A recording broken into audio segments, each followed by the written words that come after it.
Drop shipping ಅಲ್ಲಿ ನಾವು ಏನಂತಂದ್ರೆ ಶಾಪಿಫೈ ಅನ್ನ ಯೂಸ್ ಮಾಡಿಕೊಂಡು ಒಂದು ವೆಬ್ಸೈಟ್ ಅನ್ನ ಕ್ರಿಯೇಟ್ ಮಾಡ್ಕೋತೀವಿ. ಸೊ ಅದರಲ್ಲಿ ವೆಬ್ಸೈಟ್ ಕ್ರಿಯೇಟ್ ಮಾಡಿಕೊಂಡು ನಮ್ಮ ಪ್ರಾಡಕ್ಟ್ಸ್ ಗಳನ್ನ ಹಾಕೊಂಡು ನಾವೇನ್ ಮಾಡ್ತೀವಿ ಅಂತಂದ್ರೆ ನಮ್ಮ ಒಂದು ವೆಬ್ಸೈಟ್ ಅನ್ನ ಪ್ರಮೋಟ್ ಮಾಡೋದಕ್ಕೆ ಶುರು ಆಗುತ್ತೆ. ಸೊ ಸೇಲ್ಸ್ ಬರುತ್ತೆ.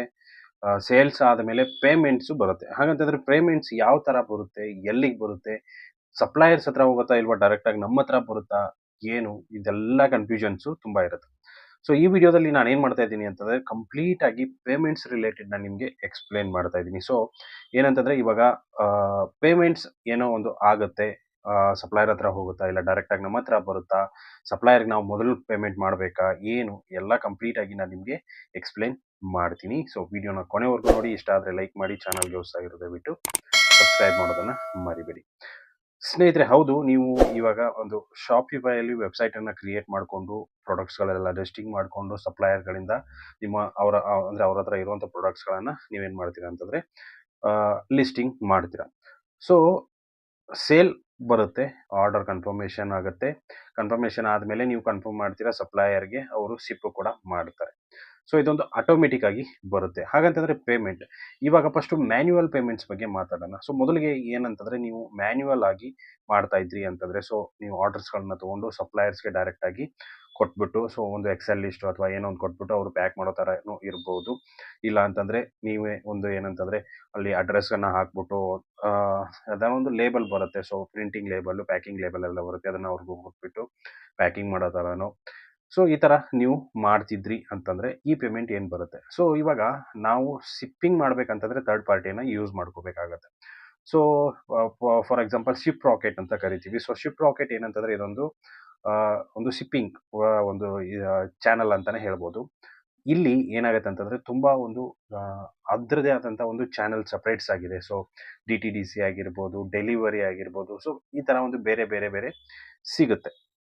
ಅಲ್ಲಿ ಏನಾಗತ್ತೆ ಅಂತಂದ್ರೆ ನಾವು ನಮಗೆ ಬಂದಿರುವಂತಹ ಒಂದು ಆರ್ಡರ್ನ ಅಲ್ಲಿ ಹಾಕ್ಬಿಟ್ಟು ಎಲ್ಲಿಂದ ಎಲ್ಲಿ ಅಂತ ಹಾಕ್ಬಿಟ್ಟು ಶಿಪ್ ರಾಕೆಟ್ ಅಲ್ಲಿ ಸೊ ಪಿಕಪ್ ಅಡ್ರೆಸ್ ಅನ್ನ ಹಾಕೊಂಡ್ಬಿಟ್ಟು ನಮಗೆ ಬೇಕಾದಂತ ಒಂದು ಡೆಲಿವರಿ ಪಾರ್ಟ್ನರ್ಸ್ ಅನ್ನ ಸೆಲೆಕ್ಟ್ ಮಾಡಿಕೊಂಡು ಒಂದು ಪ್ರಿಂಟಿಂಗ್ ಲೇಬಲ್ನ ತೆಗೆದ್ಬಿಟ್ಟು ನಾವು ಸಪ್ಲೈಯರ್ಸ್ಗೆ ಕೊಟ್ವಿ ಅಂತಂದ್ರೆ ಅವರು ಪ್ಯಾಕ್ ಮಾಡಿ ಕಳಿಸ್ತಾರೆ. ಸೊ ಇದು ಕ್ಯಾಶ್ ಆನ್ ಡೆಲಿವರಿ ಇತ್ತಂತಂದ್ರೆ, ಸೊ ಅವ್ರು ಪ್ಯಾಕ್ ಮಾಡಿಬಿಟ್ಟು ಕಳಿಸಿದ್ರಪ್ಪ ಅಂತಂದ್ರೆ ಶಿಪ್ ರಾಕೆಟ್ ಒಂದು ನಾವು ಯಾರು ಡೆಲಿವರಿ ಪಾರ್ಟ್ನರ್ಸ್ ಅನ್ನ ಸೆಲೆಕ್ಟ್ ಮಾಡ್ಕೊಂಡಿರ್ತೀವಿ ಅವ್ರು ಹೋಗ್ಬಿಟ್ಟು ಪಿಕ್ ಮಾಡ್ತಾರೆ, ಡೆಲಿವರಿ ಮಾಡ್ತಾರೆ, ಪೇಮೆಂಟ್ ಅನ್ನ ಅವರು ತಗೊಳ್ತಾರೆ. ಅಂತಂದ್ರೆ ಯಾರು ಡೆಲಿವರಿ ಪರ್ಸನ್ ಹೋಗಿರ್ತಾರೆ ನೋಡಿ, ಅವರು ಪೇಮೆಂಟ್ ಅನ್ನ ತಗೋತಾರೆ. ಸೊ ಅದಾದ್ಮೇಲೆ ಆ ಪೇಮೆಂಟ್ ಏನಾಗುತ್ತೆ ಡೈರೆಕ್ಟ್ ಆಗಿ ಶಿಪ್ ರಾಕೆಟ್ಗೆ ಬರುತ್ತೆ. ಸೊ ಶಿಪ್ ರಾಕೆಟ್ಗೆ ಬಂದ ಆದ ಮೇಲೆ ಅಲ್ಲಿ ಏನಾಗುತ್ತೆ ಅಂತಂದ್ರೆ ನಿಮಗೆ ಇವಾಗ ಕ್ಯಾಶ್ ಆನ್ ಡೆಲಿವರಿ ಅಂತಂತಂದ್ರೆ ಸ್ವಲ್ಪ ಚಾರ್ಜಸ್ ಜಾಸ್ತಿನೇ ಇರುತ್ತೆ. ಸೊ ಅದಕ್ಕೋಸ್ಕರ ನಾವು ಏನು ಮಾಡಬೇಕಪ್ಪ ಅಂತಂದರೆ ಅದನ್ನೆಲ್ಲ ಮೈಂಡಲ್ಲಿ ಇಟ್ಕೊಂಡು ನಮ್ಮ ಪ್ರಾಡಕ್ಟ್ ರೇಟ್ಸ್ ಆಗಿರ್ಬೋದು ಅದನ್ನೆಲ್ಲ ವರ್ಕೌಟ್ ಮಾಡ್ಕೊಂಡು ಹಾಕಬೇಕಾಗತ್ತೆ. ಸೊ ಪ್ರಾಡಕ್ಟ್ ಅಂದರೆ ಅದು ಶಿಪ್ ರಾಕೆಟ್ಗೆ ಬರುತ್ತೆ. ಸೊ ಶಿಪ್ ರಾಕೆಟ್ಗೆ ಬಂದಾದ ಮೇಲೆ ನಮಗೆ ನಮ್ಮ ಬ್ಯಾಂಕ್ ಅಕೌಂಟ್ಗೆ ಬರಬೇಕು ಅಂತಂದರೆ ಸ್ವಲ್ಪ ಟೈಮ್ ತೊಗೊಳುತ್ತೆ. ಸೊ ಈ ಥರ ಒಂದು ಮ್ಯಾನ್ಯುವಲ್ ಇರುತ್ತೆ. ಸೊ ಇವಾಗ ನಾವು ಆಟೋಮೆಟಿಕ್ ಫಾಲೋ ಮಾಡ್ತಿದ್ದೀವಿ ಅಂದ್ಕೊಳ್ಳಿ. ಸೊ ಫಾರ್ ಎಕ್ಸಾಂಪಲ್ ಇವಾಗ ರೋಫೋಸೋ ಕ್ಲೌಡ್ ಆಗಿರ್ಬೋದು, ಸೊ ಈ ಥರ ಒಂದು ಅಪ್ಲಿಕೇಶನ್ಸ್ನ ಯೂಸ್ ಮಾಡ್ಕೊಂಡು ಆಟೋಮೆಟಿಕ್ ಪ್ಲಾನ್ ಮಾಡಿದ್ದೀವಿ ಅಂದ್ಕೊಳ್ಳಿ. ಸೊ ಆವಾಗ ಪೇಮೆಂಟ್ ಯಾವ ಥರ ಬರುತ್ತೆ, ಯಾಕಂತಂದರೆ ನಾವು ಯಾವುದೇ ಥರದ ಒಂದು ಪೇಮೆಂಟ್ ಇನ್ಫಾರ್ಮೇಷನ್ ಶಾಪಿಫೈಯಲ್ಲಿ ಕೊಟ್ಟಿರಲ್ಲ. ಸೊ ಇವಾಗ ನಾವು ಶಾಪಿಫೈಲಿ ಯೂಸ್ ಮಾಡ್ಕೋಬಹುದು, ರೇಸರ್ ಪೇ ಆಗಿರ್ಬೋದು, ಪೇಪಾಲ್ ಆಗಿರ್ಬೋದು, ಅದೇ ರೀತಿ ಪೇಯು ಮನಿ ಆಗಿರ್ಬೋದು. ಸೊ ಇದನ್ನೆಲ್ಲ ಯೂಸ್ ಮಾಡ್ಕೋಬಹುದು. ಬಟ್ ಏನಂತಂದ್ರೆ ಅದೆಲ್ಲ ಯೂಸ್ ಮಾಡ್ಕೋಬೇಕಂತಂದ್ರೆ ನಮಗೆ GST ಕಂಪಲ್ಸರಿ ಬೇಕಾಗುತ್ತೆ. ಸೊ ಅವರ ಒಂದು ವೆಬ್ಸೈಟ್ಗೆ ಹೋಗ್ಬಿಟ್ಟು ಕ್ರಿಯೇಟ್ ಮಾಡಿಕೊಂಡು ನಾವು ಮಾಡ್ಬೇಕಂತಂದ್ರೆ 100% ಆಗಿ GST ನಂಬರ್ ಬೇಕೇ ಬೇಕು. ಸೊ ಅದಕ್ಕೋಸ್ಕರ ನಾವು GST ಇಲ್ಲ, ನಾವು ಸ್ಟಾರ್ಟಿಂಗಲ್ಲಿ ಏನಪ್ಪ ಅಂದರೆ ಕ್ಯಾಶ್ ಆನ್ ಡೆಲಿವರಿ ಪ್ರೊಸೆಸ್ ಮಾಡ್ತೀವಿ. ಅದಾದ ಮೇಲೆ ನಮಗೆ GST ಎಲ್ಲ ಆದಮೇಲೆ ಅಂದರೆ ಸ್ವಲ್ಪ ಬಿಸ್ನೆಸ್ ಆಗಿ ಶುರು ಆದಮೇಲೆ GST ಎಲ್ಲ ತೊಗೊಂಡು ನಾವು ಪೇಮೆಂಟ್ ಲಿಂಕ್ಗಳನ್ನು ನಾವು ಹಾಕ್ಬೋದು. ಬಟ್ ಕ್ಯಾಶ್ ಆನ್ ಡೆಲಿವರಿ ಇದೆಲ್ಲ ಆಟೋಮೆಟಿಕ್ ಪ್ರೊಸೆಸ್ ಆಗೋದ್ರಿಂದ ನಾವು ಯಾವ ಥರ ಪ್ರೊಸೆಸ್ ಮಾಡ್ತೀವಿ. ಸೊ ಫಸ್ಟ್ ಏನಂತಂದರೆ ಆರ್ಡರ್ ಬರೋದೇ ನಾವು ಸಪ್ಲೈಯರ್ಸ್ಗೆ ಡೈರೆಕ್ಟಾಗಿ ಹೋಗುತ್ತೆ. ಅವ್ರು ಏನಪ್ಪ ಅಂತಂದರೆ ಪಿಕ್ ಮಾಡಿಕೊಂಡು ಅಂದರೆ ಅದನ್ನು ಪ್ಯಾಕ್ ಮಾಡಿಬಿಟ್ಟು ಡೆಲಿವರಿ ಕೂಡ ಮಾಡ್ತಾರೆ. ಸೊ ಆ ಪೇಮೆಂಟ್ ಏನಾಗುತ್ತಪ್ಪ ಅಂತಂದರೆ ಆ ಪೇಮೆಂಟು ಡೈರೆಕ್ಟಾಗಿ ಸಪ್ಲೈಯರ್ಸ್ ಹತ್ರ ಬರುತ್ತೆ. ಸೊ ಸಪ್ಲೈಯರ್ಸ್ ಹತ್ರ ಬಂದ ಆದ ಮೇಲೆ ಸೊ ಈ ಒಂದು ಸಪ್ಲೈಯರಿಂದ ನಮಗೆ ಬರೋದಕ್ಕೆ ಅಂದರೆ ಸ್ವಲ್ಪ ಟೈಮ್ ತೊಗೊಳುತ್ತೆ. ಯಾಕೆ ಅಂತಂದರೆ ಒಂದು ಪ್ರಾಡಕ್ಟ್ ಏನು ಹೋಗಿರುತ್ತಲ್ಲ, ಸೊ ಅದು ರಿಟರ್ನ್ ಟೈಮ್ ಇರುತ್ತೆ. ಸೊ 7 ಡೇಸ್ ಎಲ್ಲ ರಿಟರ್ನ್ ಟೈಮ್ ಇರುತ್ತೆ.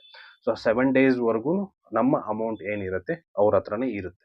ಸೊ ಇನ್ ಕೇಸ್ ರಿಟರ್ನ್ ಆಯ್ತಪ್ಪ ಅಂತಂದರೆ ಆ ರಿಟರ್ನ್ ಅಮೌಂಟನ್ನು ಅವರು ಇದು ಮಾಡ್ತಾರೆ. ಸೊ ಅದಕ್ಕೋಸ್ಕರ ರಿಟರ್ನ್ 7 ಡೇಸ್ವರೆಗೂ ಅಲ್ಲೇ ಇರುತ್ತೆ. ಸೊ ಅದಾದಮೇಲೆ 7 ಡೇಸ್ ಆದಮೇಲೆ ಅವರ ಒಂದು ಏನು ಪ್ರಾಡಕ್ಟ್ ಕಾಸ್ಟ್ ಇರುತ್ತೆ ಅದನ್ನು ಕಟ್ ಮಾಡಿಕೊಂಡು ಮಿಕ್ಕಿರೋ ಒಂದು ಏನು ಅಮೌಂಟ್ ಇರುತ್ತೆ ಅದನ್ನು ನಮಗೆ ಡೈರೆಕ್ಟಾಗಿ ನಮ್ಮ ಒಂದು ಅಕೌಂಟ್ಗೆ ಹಾಕ್ತಾರೆ. ಸೊ ಯಾವ ಥರ ಹಾಕ್ತಾರೆ?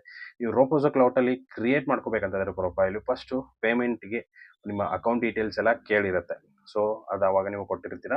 ಸೊ ಅಕೌಂಟ್ಗೆ ಡೈರೆಕ್ಟಾಗಿ ನಿಮ್ಮ ಪೇಮೆಂಟ್ ಬರುತ್ತೆ. ಸೊ ಸಿಂಪಲ್ ಪ್ರೊಸೆಸ್ ಇದು. ಸೊ ಇದ್ರ ಬಗ್ಗೆ ಒಂದು ಮಾಹಿತಿ ಇರಲಿ ಅಂತ ಈ ವಿಡಿಯೋನ ಮಾಡಿದ್ದೀನಿ. ಇಷ್ಟು ಇವತ್ತಿನ ವಿಡಿಯೋ ಸ್ನೇಹಿತರೆ. ವಿಡಿಯೋ ಇಷ್ಟ ಆಗಿದೆ ಅಂದ್ಕೊಂಡಿದ್ದೀನಿ. ಇಷ್ಟ ಆಗಿದ್ದರೆ ಲೈಕ್ ಮಾಡಿ, ಶೇರ್ ಮಾಡಿ, ಸಬ್ಸ್ಕ್ರೈಬ್ ಮಾಡೋದನ್ನು ಮರಿಬೇಡಿ. ಇದೇ ರೀತಿ ಹೆಚ್ಚಿನ ವಿಡಿಯೋಸ್ಗಾಗಿ ನನ್ನ ಫಾಲೋ ಮಾಡಿ. ಅದೇ ರೀತಿ ಏನಾದರೂ ಗೊತ್ತಾಗಿಲ್ಲ, ಹೊಸದಾಗಿ ಏನಾದರೂ ವಿಡಿಯೋ ಬೇಕಂತಪ್ಪ ಅಂತಂದರೆ ಡ್ರಾಪ್ ಸಿಗ್ಲಿಕ್ಕೆ ದಯವಿಟ್ಟು ಕಮೆಂಟ್ ಮಾಡೋದನ್ನು ಮರಿಬೇಡಿ. Thank you so much.